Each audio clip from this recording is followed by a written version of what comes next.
स्वागत है आपका मॉडर्न एक्सप्रेस में। मैं मुजीबुर रहमान अफजलपुर। इंडी के एमएलए यशवंतराव पाटिल का इस्तीफा वापस, डीके शिव कुमार से मुतल्लिक सवाल पर कहा बाद में बताऊंगा। वजारत का ओहदा न मिलने पर नाराज होकर इस्तीफा पेश करने वाले इंडी के एमएलए यशवंतराव पाटिल ने आज अपना इस्तीफा वापस लेने का ऐलान किया। इस मौके पर इंडी के तमाम कांग्रेस कारकुनान ने अपनी बात रखी। कारकुनान और हामियों ने एमएलए यशवंतराव पाटिल का इजहार यकीजहती करते हुए अपनी मायूसी और दुख का भी इजहार किया। कारकुनान की बात सुनने के बाद आखिर में यशवंतराव पाटिल ने अपना फैसला सुनाते हुए कहा कि अवाम और कारकुनान की अपील पर वह अपना इस्तीफा वापस ले रहे हैं।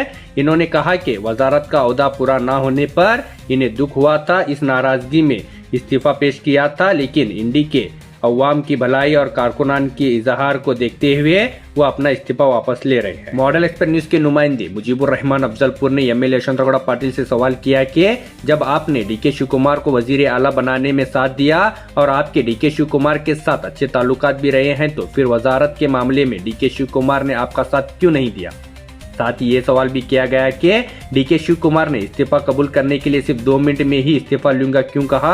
इस सवाल के जवाब में यशवंतराव पाटिल ने फिलहाल जवाब देने से इनकार करते हुए कहा कि इस बारे में मैं बाद में बताऊंगा। ನೀವು ದಯವಿಟ್ಟು ನಿರ್ಣಯ ಮಾಡಬೇಡ್ರಿ, ನಮಗಿದು ಮನವಿ ಅನ್ನೋದ ನಮಗೆ ನಾವು ನಿಮ್ಗೆ ಎಂದು ಆಗ್ರಹ ಮಾಡಲ್ಲ, ನಮ್ಮ ಆಗ್ರಹ ಇದು ಇವತ್ತು ನಾವು ಆಗ್ರಹ ಮಾಡ್ತಾ ಇದ್ದೇವೆ. ಗೌಡ್ರು ನಮ್ಮ ಶಾಸಕರಾಗಿರ್ಬೇಕು, 28ಕ್ಕೆ ಮತ್ತೆ ನಾವು ಚುನಾವಣೆಗೆ ಹೋಗ್ಬೇಕು, ಇಡೀ ರಾಜ್ಯದಲ್ಲ ತಿರುಗಿ ನೋಡೋ ಹಾಗೆ ನಮ್ಮ ಮತಗಳ ರೂಪದಲ್ಲಿ ಅವರಿಗೆ ಯಶವಂತರಾವ್ ಗೌಡ್ರು ಏನು ಅನ್ನುವಂಥದ್ದನ್ನು ಮತ್ತೆ ನಾವು ತೋರಿಸೋಣ ಅನ್ನುವಂತ ಮಾತನ್ನ ಹೇಳ್ತಾ ಮತ್ತೊಮ್ಮೆ ಗೌಡ್ರಲ್ಲಿ ಪ್ರಣಾಮಗಳನ್ನ ಅವರಿಗೆ ವಿನಂತಿಯನ್ನ ಅವ್ರ ಕಾಲಿಗೆ ಬಿದ್ದು ನಾವು ಕೇಳ್ಕೊತೀನಿ. ಎಂದಿಗೂ ರಾಜೀನಾಮೆ ಅನ್ನುವಂತ ಶಬ್ದ ಬರಬಾರ್ದು, ಯಾಕಂದ್ರೆ ಜನ ಬ್ಯಾಡ್ ಅಂದ್ರು ಬಂದ್ ನಿಂದ್ರವ್ರವ್ರ ಇಲ್ಲಿ ಜನ. ಹಾಗಾಗಿ ಜನ ಬಯಸುವವರೆಗಿನೂ ಜನರು ಮಾತು ಕೇಳಬೇಕ್ರಿ. ಒಂದು ಸಿದ್ಧಾಂತದೊಳಗ ಒಂದು ಪಕ್ಷವಾಗಿದ್ದೆವು, ಅದು ಯಶವಂತರಾವ್ ಗೌಡ್ರ ನೇತೃತ್ವದಲ್ಲಿ ಏನು ಕಾಂಗ್ರೆಸ್ ಪಕ್ಷ ಏನದಲ್ಲ ಆ ಪಕ್ಷವಾಗಿದ್ದೆವು. ಗೌಡ ನೀವು ಇವತ್ತು ರಾಜೀನಾಮೆ ಹೊಂಟಿರಿ ಏನು, ಯಾಕಂದ್ರ ಯಾವಾಗ ಮನಸ್ಸಿಗೆ ನೋವು ಆಗ್ತದಲ್ಲ ಆ ಸಮಯದೊಳಗ ಮನುಷ್ಯನ ವಿಚಾರಗಳು ಯಾವ ರೀತಿ ನಡೀತದ ಗೊತ್ತಾಗೋದಿಲ್ಲ ಯಾರಿಗೂ. ಆ ಭರದಲ್ಲಿ ನೀವು ಮಾಡ್ರಿ. ದಯಮಾಡಿ ನಿಮ್ಮಲ್ಲಿ ನಾವು ಕೈ ಮುಗಿದು ಈ ಮತಕ್ಷೇತ್ರದ ಜನ ಎಲ್ಲರೂ ಕೈ ಮುಗಿದು ಕೇಳ್ಬೇಕು. ಈ ಕೇವಲ ನಾವು ಹೇಳ್ತೇವೆ ಅನ್ನೋ ಕಾರಣಕ್ಕಾಗಲ್ಲ. ನಿಮ್ಗ ನಿಮ್ಮ ಹತ್ತಿರ ಈಗ ಸುರ್ಜೇವಾಲ ಸಾಹೇಬರು ಬಂದ್ ಹಾಗ್ಯಾರ, ನಮಗ್ ಗೊತ್ತಿದ್ದ ಮಾಹಿತಿ ಪ್ರಕಾರ. ನೀವು ಇಲ್ಲಿಂದ ಬೆಂಗಳೂರು ಹೋದ ತಕ್ಷಣ ಮುಖ್ಯಮಂತ್ರಿಗಳು ತಮ್ಮ ನಿವಾಸಕ್ಕೆ ಬರುವುದು ಖಚಿತವಾಗಿದೆ ಅಂತ ನಮ್ಮ ಮಾಹಿತಿ ಅದಾವ. ಅವರಿಗೆ ನಮ್ಮ ಮತಕ್ಷೇತ್ರಕ್ಕೆ ಆಯ್ತು, ಈಗ ನಾವು ಮಂತ್ರಿ ಆಗಿಲ್ಲ, ಆದ್ರ ಈ ಮತಕ್ಷೇತ್ರಕ್ಕ ನಾವೇನು ನುಡಿದಂತೆ ಯಾವ ರೀತಿ ಈ ಮತಕ್ಷೇತ್ರಕ್ಕ ಅಭಿವೃದ್ಧಿ ಪರವಾಗಿ ನೀವು ಇಲ್ಲಿವರೆಗೆ ಮಾಡೋದು ಅಭಿವೃದ್ಧಿ ಪರವಾಗಿ ಅದಾವ ಖರೆ, ಆದ್ರೆ ನೋಡೋರಿಗೆ ಏನು ಅಭಿವೃದ್ಧಿ ಮಾಡ್ಯಾರ ಅಂತ ಕೇಳ್ತಾರ. ಅವ್ರಿಗೆ ಇವತ್ತೊಂದು ಚಾಲೆಂಜ್ ಮಾಡಿಬಿಡ್ತೀನಿ, ನಾ ಬರ್ತೀನಿ, ನೀವು ಡಿಬೇಟ್ ಮಾಡ್ಲಿಕ್ಕೆ ಬರ್ರಿ. ಮುಖಂಡ ಕುಡಿದೀವಿ ಸರ್. ನಾವು ಎಲ್ಲರೂ ನಿಮ್ಮ ಈ ಒಂದು ಕ್ಷೇತ್ರದ ಹೈಕಮಾಂಡ್ ಅಂತ ತಿಳ್ಕೊಂಡು ಈ ಹೈಕಮಾಂಡ್ ಮಾತನ್ನ ತಾವು ಕೇಳಬೇಕು ಅಂತ ಮಾತನ್ನು ಹೇಳಿ, ಯಾಕಂದ್ರೆ ಈ ಕ್ಷೇತ್ರದ ಹಲವಾರು ಅಭಿವೃದ್ಧಿ ಕಾಮಗಾರಿಗಳು ಅರ್ಧಂಬರ್ಧ ಇನ್ನ ನಿಂತಾವ. ನೀವು ಈಗ ಅದಕ್ಕೆ ಪೂರ್ಣ ಮಾಡ್ತೀರ ಅಂತ ಹೇಳಿ ನೀವು ಯಾವ ರೀತಿ ಬಿಟ್ಟು ಹೋಗ್ಲಿ ಅನ್ನೋದು ನೋಡ್ಕೊತ ಕೂತಾರೆ. ಅಂತ ವಿರೋಧಿಗಳಿಗೆ ನಾವು ಇದೇ ಕ್ಷೇತ್ರ ಮತ್ತು ಅದ್ರ ಸ್ಥಾನದಲ್ಲಿ ನಿಂತು ಅದನ್ನು ಎದುರಿಸಿ ಮತ್ತೆ ನಾವು ಮುಂದೆ ಬರುವ ಚುನಾವಣೆಯಲ್ಲಿ ಅವರಿಗೆ ತಕ್ಕ ಪಾಠವನ್ನು ಕಳಿಸೋಣ.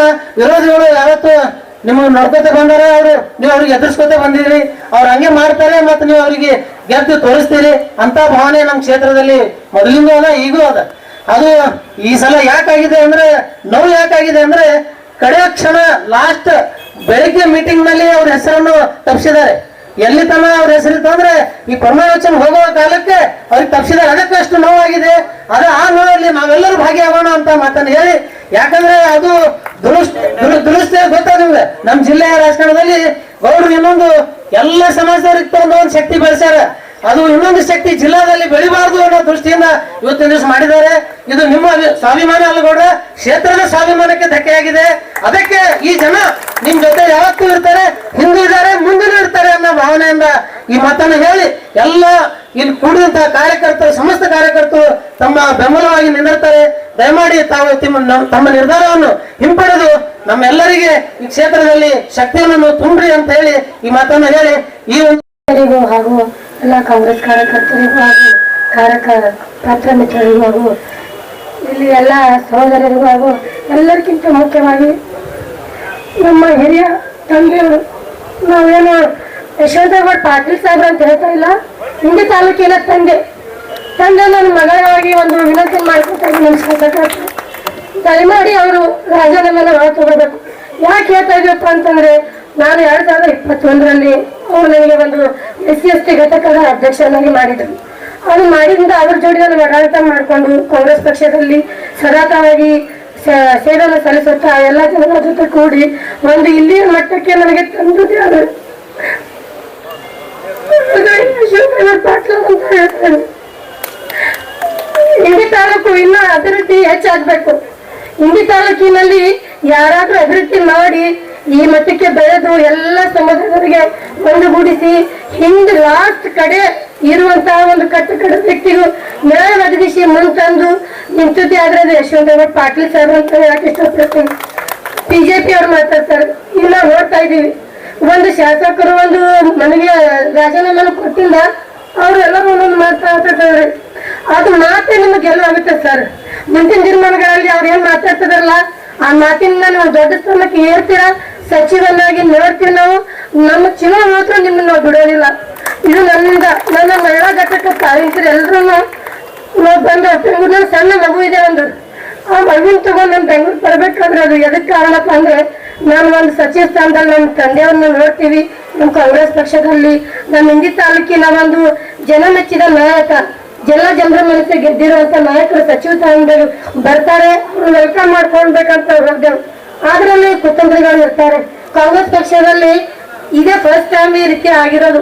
ಸಿದ್ದರಾಮಯ್ಯ ಸಾಹೇಬ್ರಿಗೆ ಹೇಳಕ್ ಇಷ್ಟಪಡ್ತೀವಿ, DK ಶಿವಕುಮಾರ್ ಸಾಹೇಬ್ರಿಗೆ ನಾನು ಹೇಳಕ್ ಇಷ್ಟಪಡ್ತೀನಪ್ಪ ಅಂತಂದ್ರೆ, ಮೊನ್ನೆ ನಾವು ಒಂದು ಮನವಿ ಕೊಡಕ್ ಹೋಗಿದ್ದೇವೆ ಬೆಂಗಳೂರಿಗೆ, ನಮ್ಮ ಶಾಸಕರಿಗೆ ಸಚಿವರು ಮಾಡ್ರಿ ಅಂತೇಳಿ.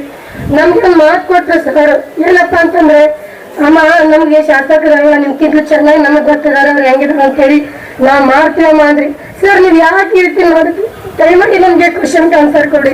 ಯಾಕಪ್ಪ ಅಂದ್ರೆ ಅವ್ರಿಗೆ ರವಿವಾರ 2 ತಿಂಗಳು ಹಿಡ್ಕೊಂಡು ಅವ್ರ ಹೆಸರಿದೆ, ಮತ್ತೆ ಸಂಜೆ ಕೂಡ ಇದೆ. ಸೋಮವಾರ ಬೆಳಗ್ಗೆ ಪ್ರಮಾಣ ವಚನ ಸ್ವೀಕಾರ ಮಾಡುವ ಇನ್ನೊಂದು ಅರ್ಧ ಗಂಟೆ ಮುಂಚಿತವಾಗಿನೇ ಅವ್ರ ಹೆಸರು ಇನ್ನೂ ಇತ್ತು. ತುಂಬಾನೇ ಖುಷಿಯಾಗಿದೆ. ಆದ್ರೆ ಪ್ರಮಾಣ ವಚನ ಸ್ವೀಕಾರ ಮಾಡುವಾಗ ಅವ್ರ ಹೆಸರನ್ನ ಬದಲಾಯಿಸಿದ್ರಲ್ಲ, ಇದಕ್ಕೆ ನಮ್ಗೆ ಇನ್ನೂವರೆಗೂ ಕಾರಣ ಗೊತ್ತಾಗಿಲ್ಲ. ದಯಮಾಡಿ ಇಂಥ ನಿಷ್ಠಾವಂತ ಪ್ರಾಮಾಣಿಕತೆ ನಾಯಕನಿಗೆ ನೀವು ದ್ರೋಹ ಮಾಡ್ತಾ ಇದ್ರ. ದಯಮಾಡಿ ಕೈ ಮುಗಿದು ಕೇಳ್ಕೊತೀನಿ. 2028ರಲ್ಲಿ ನಾವು ಇಂಡಿ ತಾಲೂಕಿನ ಜನತೆ ಎಲ್ರು ಅವ್ರಿಗೆ ಮತ್ತೆ MLA ಆಗಿ ನಾವು ಶ್ರೀ ವಿಧಾನಸಭೆಗೆ ಕಳಿಸ್ತಾ ಇದೀವಿ ಬೆಂಗಳೂರಿಗೆ. ಆದ್ರೆ ನೀವು ಮುಂದೆ ಏನು ಸಚಿವ ಸಂಪುಟದಲ್ಲಿ ಇದೆಯಲ್ಲ, ನೀವು ಸಚಿವರಾಗಿ ನಮ್ಮ ಶಾಸಕರಿಗೆ ಮಾಡ್ಲೇಬೇಕು. ಮಾಡುವವರೆಗೂ ನಾವು ಬಿಡೋದೇ ಇಲ್ಲ. ಈಗ ಏನವ್ರು ಮಾಡ್ತಾರಲ್ಲ, ನಮ್ಮ ಶಾಸಕರು ವಿರುದ್ಧವಾಗಿ ಮಾತಾಡ್ತಾರಲ್ಲ, ಅದು ನಮ್ಮ ಶಾಸಕರು ಗೆಲ್ಲೇ ಇರ್ತದೆ. ಅವರು 3 ಸಾವಿರ 4 ಸಾವಿರ ಗೆದ್ದಿರ್ಬೋದು. ನಮ್ಮ ಶಾಸಕರು ಜೀವನ ಪರ್ಯಂತ MLA ಆಗ್ತಾರೆ, ಇನ್ನು ದೊಡ್ಡ ದೊಡ್ಡ ಪೋಸ್ಟ್ಗೆ ಅವ್ರು ಹೋಗ್ತಾರೆ. ಆ ಮಾತ್ರ ನಾನು ಹೇಳಕ್ ಇಷ್ಟಪಡ್ತೀನಿ. ದಯಮಾಡಿ ನಿಮ್ಮ ಒಂದೇನು ರಾಜೀನಾಮೆ ಕೊಟ್ಟಿದ್ರಲ್ಲ ಸರ್, ಅದು ದಯಮಾಡಿ ವಾಪಸ್ ನೀವು ಕಾಲು ಬಿಡ್ತೀವಿ ಸರ್. ಇಲ್ಲಿಂದ ಬೆಂಗಳೂರು ಹೋದ ತಕ್ಷಣ ಮುಖ್ಯಮಂತ್ರಿಗಳು ತಮ್ಮ ನಿವಾಸಕ್ಕೆ ಬರುವುದು ಖಚಿತವಾಗಿದೆ ಅಂತ ನಮ್ಮ ಮಾಹಿತಿ ಅದಾವ. ಅವರಿಗೆ ನಮ್ಮ ಮತಕ್ಷೇತ್ರಕ್ಕೆ ಆಯ್ತು, ಈಗ ನಾವು ಮಂತ್ರಿ ಆಗಿಲ್ಲ, ಆದ್ರ ಈ ಮತಕ್ಷೇತ್ರಕ್ಕ ನಾವೇನು ನುಡಿದಂತೆ ಯಾವ ರೀತಿ ಮತದಾರರ ಒಂದು ಮನಸ್ಸನ್ನ ಶಾಂತಗೊಳಿಸಬೇಕು ಅಂತಂದ್ರೆ ಗೌಡ್ರು ಅವರಿಗೆ ಕೈ ಮುಗಿದು ಕೇಳ್ತೀನಿ, ಅವರ ನಿರ್ಧಾರವನ್ನ ವಾಪಸ್ ತೆಗೆದುಕೊಂಡು ಖಂಡಿತವಾಗಿ ನೀವು ನಮ್ಮನ್ನ ಅನಾಥರನ್ನಾಗಿ ಮಾಡಿ ರಾಜೀನಾಮೆ ಕೊಡ್ತೀರಿ ಗೌಡ್ರ. ದಯವಿಟ್ಟು ನೀವು ಯಾವುದೇ ಕಾರಣಕ್ಕೂ ಎಂತ ಪರಿಸ್ಥಿತಿ ಬರಲಿ ಮತ್ತೆ 28ರ ಗೆಲ್ಸೋಣ, ಮತ್ತೆ ಅವರಿಗೆ ಸಚಿವ ಸ್ಥಾನಕ್ಕೆ ಮತ್ತೆ ನಾವು ಅವಾಗ ಸಿಲ್ಲಿಂಗ್ ಮತ್ತೆ ನಿರ್ಣಯ ಮಾಡ್ತಾನೆ. ಹಾಗಾಗಿ ದಯವಿಟ್ಟು ಗೌಡ್ರಲ್ಲಿ ಸ್ವಲ್ಪ ವಿಚಾರ ಮಾಡಬೇಕಾಗಿತ್ತು. ನಾವು ಎಲ್ಲರೂ ಇಟ್ಟು ಜನರೆಲ್ಲ ಅವರಿಗೆ ಹಿಂದೆ ಇರ್ಲಕ್ಕಾಗಿ ಅವರು ರಾಜೀನಾಮೆ ಕೊಟ್ಟದ್ದು ಸ್ವಲ್ಪ ಇದು ಅನಿಸ್ತದ. ವಾಪಸ್ ತಕ್ಕೊಳಕ ನಾವು ಇದಕ್ಕೆ ಭದ್ರವಾಗಿ ಹೇಳಂತ ಇವತ್ತು ದಿವಸದ ವಾಪಸ್ ತಕ್ಕೋರಿ ನೋಡ್ರೆ ನಿಮ್ ಕೈ ಮುಗಿದು ಕೇಳ್ಕೊತೇವೆ ನಾವು. ನಿಮ್ಮ ಜಗನ್ನಾಗ ನೀವು ಇರ್ರಿ, ನೀವು ನಿಮ್ಮಷ್ಟಾಗ ನೀವು ಮಿನಿಸ್ಟರ್ ಇದ್ದೀರಿ ನಮ್ಮ ಪರವಾಗಿ. ಇವತ್ತಿನ ದಿವಸ ನಮ್ಮ ಪರವಾಗಿ ಎಲ್ಲ ಜನರ ಪರವಾಗಿ ನಮ್ಮ ಹೃದಯ ಒಳಗೆ ನೀವು ಮಿನಿಸ್ಟರ್ ಆಗಿರಿ. ಅದು ಅವ್ರು ಕೊಟ್ಟರು ಬಿಟ್ರು ಅದು ಏನು ವಿಚಾರ ಮಾಡಕ್ ಹೋಗ್ಬೇಡ್ರಿ.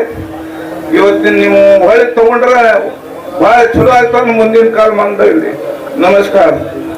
ಅವರು ಕುತಂತ್ರ ಮಾಡಿದಕ್ಕ ನಾವೆಲ್ಲ ಯಾಕೆ ನಾವು ಗೌಡ ಬಿಟ್ಕೊಳ್ಬೇಕು? ಗೌಡ ದಯವಿಟ್ಟು ಎಲ್ಲರೂ ನಿಮ್ ಕೈ ಮುಗಿದು ನಿಮ್ಮ ಕಾಲು ಬಿದ್ದು ನಮಸ್ಕಾರ ಮಾಡಿ ಹೇಳ್ತೇವೆ. ಯಾವತ್ತಿದ್ರು ನೀವು ಕೊಡ್ಬೇಡಿ. ಯಾಕಪ್ಪ ಅಂತಂದ್ರೆ ದುಂಡವ್ರನ್ನಾಗ ಇದು 15 ತಿಂಗಳ ಅವಶ್ಯ ಇಲ್ಲ, ನಾವು ಮುಂದೆ ದೊಡ್ಡ ಭಾಗ್ಯ ನೋಡುವಂಥದ್ದಲ್ಲ. ಅದಕ್ಕೆ ಎಲ್ಲ ಸರ್ವ ಸಮಾಜದಲ್ಲಿ ನೀವೆಲ್ಲ ನೋಡ್ಕೊಂಡು ಜಗ್ಕೊಂಡು ಕೈಕೊಂಡು ಬಂದಿರಿ. ಕಾಂಗ್ರೆಸ್ ಪಕ್ಷ ಆದ್ರೆ ನಮ್ಮೆಲ್ಲ ಕುಟುಂಬ ಬಂದಿರಿ. ನಮ್ಮ ಅಣ್ಣತಮ್ಮರು 15 ನೀವೆಲ್ಲ ಹೆಚ್ಚು ಅಂತೀರಿ. ಇಟ್ಟೆಲ್ಲ ನೀವು ಕೇಳಿ, ಇಟ್ಟೆಲ್ಲ ಮಾಡಿ ನೀವು ಕೊಟ್ಟಪ್ಪ ಅಂದ್ರೆ ನಮ್ಮೆಲ್ಲ ಯಾವ ಗತಿ ಆಗಿರ್ತೇವೆ.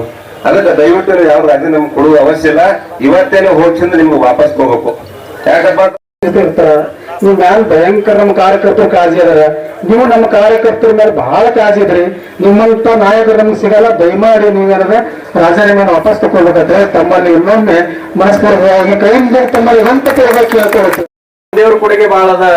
ಗೌಡ ರಾಜಕೀಯ ಜೀವನ ಜಡತೆಯಿಂದ ಚಾಲುವಾಗಿ ಇವತ್ತ 3 ಬಾರಿ ಹ್ಯಾಟ್ರಿಕ್ ಹೀರೋ ಆಗಿ ನಮ್ಮ ಕ್ಷೇತ್ರದಲ್ಲಿ ಅವರು ಶಾಸಕರಾಗಿ ಆಗಿದ್ದಾರೆ.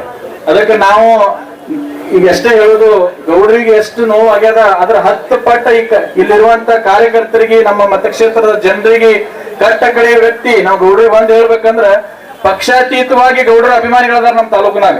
ಬೇರೆ ಪಕ್ಷದಾಗೂ ಗೌಡರ ಅಭಿಮಾನಿಗಳದಾರ. ಯಾಕಂದ್ರ ಅಂತ ಗುಣದವ್ರು ಅವರು.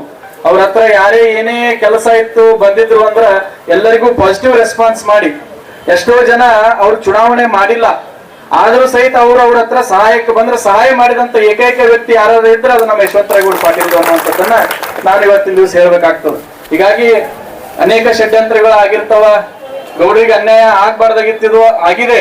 ಏನೋ ಒಂದು ಷಡ್ಯಂತ್ರದಿಂದ ಅವರಿಗೆ ಸಚಿವ ಸ್ಥಾನ ತಪ್ಪದ. ನಾನು ಒಂದೇ ಮಾತು ಹೇಳ್ತೀನಿ, ಸಚಿವ ಸ್ಥಾನದಿಂದ ನಿಮಗೆ ತಪ್ಪಿರಬಹುದು ಗೌಡ್ರೆ, ಇಲ್ಲಿರುವಂತ ಎಲ್ಲ ಕಾರ್ಯಕರ್ತರ ಹೃದಯ ಸಿಂಹಾಸನದಲ್ಲಿ ನೀವು ಯಾವತ್ತಿಗೂ ಸಚಿವ ಸ್ಥಾನಕ್ಕಿಂತ ದೊಡ್ಡವರಿದ್ದೀರಿ ಅನ್ನುವಂತ ಮಾತನ್ನ ನಾನು ಈ ಸಂದರ್ಭದಲ್ಲಿ ಹೇಳ್ತೀನಿ. ಮುಖ್ಯವಾಗಿ ನಮ್ಮೆಲ್ಲ ಯುವ ಪಡೆ, ನಮ್ಮೇನು ಯುವಕರಿದ್ದಾರ ತಾಲೂಕಿನಾಗ ನೋಡ್ರಿ, ನಿಮ್ ಇಲೆಕ್ಷನ್ ಟೈಮ್ನಾಗ ಹಗಲ ರಾತ್ರಿ ದುಡ್ದಾರ.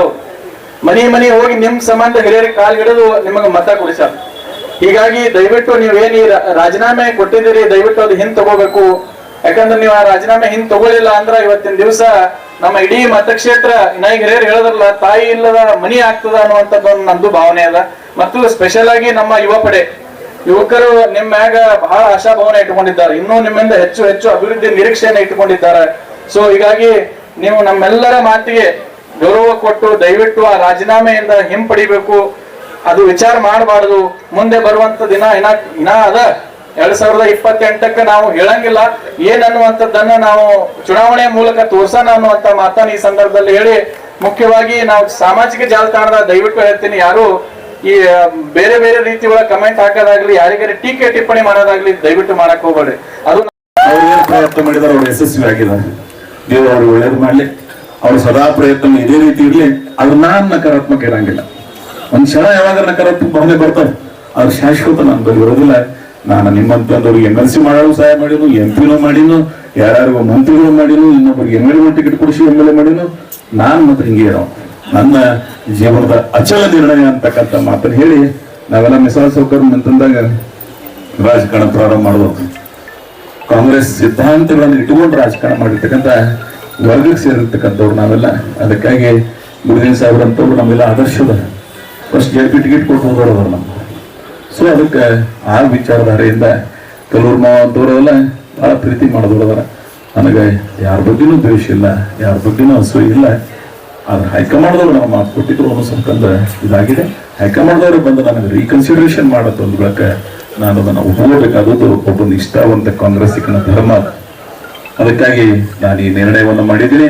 ನೀವೆಲ್ಲರೂ ಕೂಡಿ ನೀವು ಇನ್ನು ಎಂದೂ ಸಹಿತ ಯಾರ ಮನೆ ಬಾಗಿಲಿಗೂ ಯಾವ ಸ್ಥಾನಕ್ಕಾಗಿ ಹೋಗೋದು ಬೇಡ. ನೀವು ಸ್ವಾಭಿಮಾನದಿಂದ ನಮ್ಮ ಮನೆಯೊಳಗೆ ಇರೋನು, ಅಧಿಕಾರ ಬಂದರೂ ಅಷ್ಟೇ ಇರೋನು, ಬರದೇ ಇದ್ರು ಅಷ್ಟೇ ಇರೋನು. ಅದರ ಗೌರವದಿಂದ ಪ್ರೀತಿ ವಿಶ್ವಾಸದಿಂದ ಬದುಕ್ತಕ್ಕಂಥ ವಾತಾವರಣ ಮಾಡಲು. ಈ ಮಂತ್ರಿಗಳು ಯಾರಾಗಲ್ಲ, ಇವ್ರಕ್ಕಿಂತ ಹೆಚ್ಚಿಗೆ ಗೌರವ ನನಗದ. ವಿಧಾನಸಭೆ ಪ್ರಿನ್ಸಿಪಲ್ ಸೆಕ್ರೆಟರಿಗಳು ಇವ್ರ ಫೋನಿಗೆ ವ್ಯಾಲ್ಯೂ ಇರಂಗಿಲ್ಲ. ಆದ್ರೆ ನಾವೊಂದು ಏನಾರ ಹೇಳಿದೆ ಅಂದ್ರೆ ಅದು ನಿರ್ಣಯಗಳು ಆಗ್ತಿರ್ತಾವ. So minister is not ultimate. Self respect is important. ಆ ಆಡಳಿತದ ಅನುಭವ ನನಗಿರೋದ್ರಿಂದ, ಜನ ಆಕರ್ಷಣೆ ವ್ಯಕ್ತಿತ್ವ ನನಗಿರೋದ್ರಿಂದ, ಕರ್ನಾಟಕ ಮಹಾರಾಷ್ಟ್ರದ ಗೌರವ ಇರೋದ್ರಿಂದ ನನಗೇನಾಗೋದಿಲ್ಲ.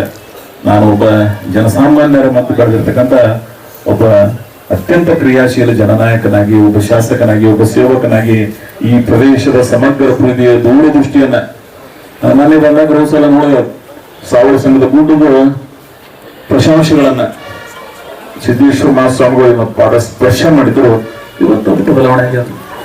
ಸೊ ಅಂತ ಅನೇಕ ಕಾರ್ಯಗಳನ್ನು ಮಾಡಿದ್ದೀನಿ ನಾನು. ಜನರ ಹೃದಯದೊಳಗೆ ಶಾಶ್ವತವಾಗಿ ನಿಲ್ಲಿಸ್ತಕ್ಕಂಥ ಪ್ರಯತ್ನ ಮಾಡಿದ್ರು. ಇವತ್ತಿನಿಂದ ಮಂತ್ರಿ ಅಂತಕ್ಕಂಥ ಶಬ್ದ ಎಂದೂ ಯಾವ ರಾಜಕಾರಣದಲ್ಲಿ ಯಾವ ದಿನಾನೂ ಸಹಿತ ತೆಗಿಬೇಡ್ರಿ. ಯಾಕಂದ್ರೆ ಇಂಡಿ ನಶಿವಿಲ್ ಕಾಣಿಸ್ತದೆ. ಇಂಡಿ ಒಳಗೆ ಶಾಸಕರಾದವರು ಮಂತ್ರಿ ಆಗ್ಬೇಕು ಅಂತಕ್ಕಂಥ ಹಣೆ ಬರನೆ ಬರ್ದಿಲ್ಲ. ಅದಕ್ಕೆ ಏನ್ ಮಾಡಕ್ ಸಾಧ್ಯ? ಅದನ್ನ ಬಿಟ್ಟರೆ ಇಲ್ಲ. ಇನ್ನು ಎಂದೂ 28 ವಿಷಯದಾಗೂ ಮಾತಾಡ್ಬಿಡ್ರಿ. ಇನ್ನು ಒಟ್ಟ ಯಾರಿಗೆ ಭಿಕ್ಷೆ ಕೇಳ್ತಕ್ಕಂಥ ಪ್ರಯತ್ನ ಇಲ್ಲ. ಇಂಡಿಯಾ ವಿಧಾನಸಭಾ ಕ್ಷೇತ್ರದ ಜನ ಅಧಿಕಾರಕ್ಕಾಗಿ ಭಿಕ್ಷೆ ಬಿಡ್ತಕ್ಕಂಥ ಅವಕಾಶ ನಮಗಿಲ್ಲ. ಕೇಳಬೇಕಾಗಿದ್ದು ನೈತಿಕವಾಗಿ ಕೇಳಿದೀವಿ. ಅವ್ರ ಅವಕಾಶ ಕೊಟ್ಟಿಲ್ಲ, ಅವ್ರಿಗೆ ಒಳ್ಳೇದಾಗ್ಲಿ. ಅದು ಇನ್ನೊಮ್ಮೆ ಅವ್ರಿಗೆ ಭಿಕ್ಷೆ ಬಿಡ್ತಕ್ಕಂಥ ಪ್ರಯತ್ನ ನಮ್ಮಿಂದ ಆಗ್ಬಾರ್ದು. ನಾನು ಎಂದೂ ಸಹಿತ ಯಾರಿಗೆ ಭಿಕ್ಷೆ ಕೇಳಂಗಿಲ್ಲ ಮತ್ತು ಸ್ವಾಭಿಮಾನದಿಂದ ಬದುಕೋನು. ನಾನು ಕೇಳಿದ್ರು ನೀವು ಕೇಳ್ದಂಗೆ, ನೀವು ಕೇಳಿದ್ರು ನಾನು ಕೇಳ್ದಂಗೆ. ನಿಮ್ಮ ಪ್ರತಿನಿಧಿ ನಿಮ್ಮ ಸೇವಕ. ಅದಕ್ಕಾಗಿ ನಿಮ್ಮ ಘನತೆ, ನಿಮ್ಮ ಗಾಂಭೀರ್ಯ, ನಿಮ್ಮ ಗೌರವವನ್ನ ಕಡಿಮೆ ಮಾಡ್ತಕ್ಕಂಥ ರಾಜಕಾರಣ ನಾನು ಹಿಂದೂ ಮಾಡಿಲ್ಲ, ಮುಂದೂ ಮಾಡಿಲ್ಲ. ಇಲ್ಲೆಲ್ಲ ಹಿಂದಕ್ಕೆ ಎಂತವ್ರು ನಾ ಶಾಸಕನಾಗಿ ಮಾಡಿರಿ ಅಂತ ಹೇಳಿ ರಾಜ್ಯದಾಗ ಅಂತಿದ್ರು. ಆದ್ರೆ ಇವತ್ತು ಒಬ್ಬ ಒಳ್ಳೆ ಶಾಸಕನಾಗಿ ನೀವು ಮಾಡಿ ಅದಕ್ಕಾಗಿ ಏನೇನು ಹೇಳಿದ್ರಿ. ಅದಕ್ಕೆ ಇವ್ರಲ್ಲ ನಿಷ್ಠಾವಂತ ಕಾಂಗ್ರೆಸ್ ಇದ್ರು. और खबरों के लिए देखते रहिए मॉडल एक्सप्रेस न्यूज, आवाज आपकी खबर हमारी।